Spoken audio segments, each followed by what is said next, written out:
అటువంటి శంకరాచార్యుల వారు ఏది ఇంత కష్టపడి లోకానికి బోధ చేశారో అది కేవలముగా ఏదో కాలక్షేపానికి చెప్తున్నది కాదు సుమా. నువ్వు ఒక రోజు మొత్తం మీద ఒక్క వాక్యమైనా జ్ఞాపకం పెట్టుకోవలసింది, వినవలసినది ఏదైనా ఉంటే సారవంతమైన వాక్కు చెప్పగలిగిన వాడు గురువు ఒక్కడే.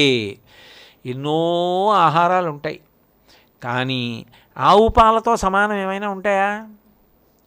మీరు ఒక్క కలశతో ఆవు పాలు తాగి పడుకున్నారనుకోండి, భోజనానికి తుల్యం, భోజనం చేసిన దాంతో సమానం. ఆవు పాలు అంత సమీకృత ఆహారం, అన్నీ ఆవు పాలలో ఉన్నాయి. ఆవు పాలు తాగినట్లుగా నేను బయటికి వెళ్ళి గంజి తాగుతానండి, లేకపోతే ఏదో ఒక పండు రసం తాగుతానండి అంటే ఆవు పాలు ఇచ్చినంత ఫలితాన్ని అవి ఇస్తాయా? ఇవ్వవు. దానికి ఉండే గొప్పతనం దానికి ఉంది. గంజి మాత్రం తక్కువ అనడానికి వీల్లేదు. అది పేదవాళ్ళకి అమృతం లాంటిది.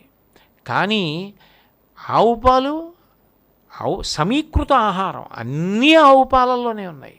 ఆవు పాలు తాగేసి పడుకుంటే భోజనం చేసి పడుకున్నట్టే. పైగా మనసు అంత సాత్వికంగా ఉంటుంది, తేలికగా జీర్ణమైపోతుంది. పసిపిల్లల దగ్గర నుంచి వృద్ధుల వరకు జీర్ణం అవుతుంది. రోగిష్టి వాళ్ళకి జీర్ణం అవుతుంది. సత్వగుణంతో ఉండవలసిన సన్యాసి కూడా ఆవు పాలే తాగుతాడు.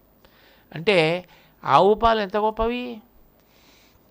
ఆవు పాలు ఎంత గొప్పవో అట్లా నువ్వు పట్టుకు తీరవలసినవి ఏ ఉంటాయో, నువ్వు తప్పకుండా జీవితంలో పట్టుకుని అనుష్ఠించవలసినవి ఏ ఉంటాయో వాటినే మళ్ళీ మళ్ళీ మళ్ళీ మళ్ళీ మళ్ళీ మళ్ళీ మార్చి నీకు బాగా అర్థమవడానికి అదే పనిగా బోధ చెయ్యడమే పనిగా పెట్టుకున్న శంకరుల యొక్క బోధలు ఏ ఉన్నాయో అవి నిజానికి మనకి సారవంతమైనవి, ఆవు పాల వంటివి. అవి మనకి పుష్టిని, తుష్టిని, ఇహాన్ని, పరాన్ని, పునర్జన్మ రాహిత్యాన్ని కూడా కల్పించగలవు.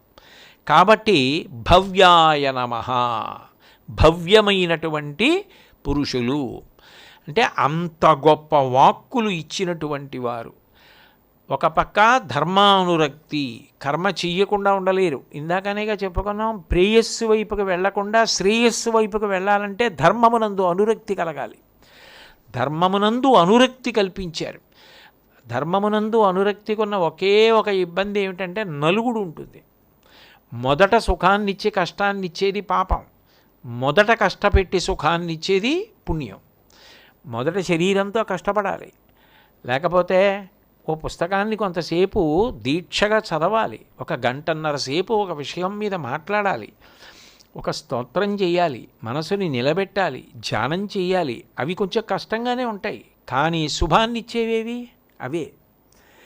దానికి సిద్ధం చేస్తే ధర్మానికి సిద్ధం చేసినట్టు. ధర్మం వైపుకి అనురక్తి కల్పింపబడినది అని గుర్తు ఏమిటంటే, ఒక సంస్థలో ఎంతమంది సంతోషంగా వచ్చి మంచి పనులు చేయడానికి సిద్ధంగా ఉన్నారు అన్నదాన్ని బట్టి వాళ్ళలో ఎంత మార్పు వచ్చి వాళ్ళు ఎంత ఎదిగారన్నది తెలుస్తుంది. కాబట్టి అటువంటి భవ్యమైనటువంటి అనురక్తిని కల్పించినటువంటి వారు ఆయన.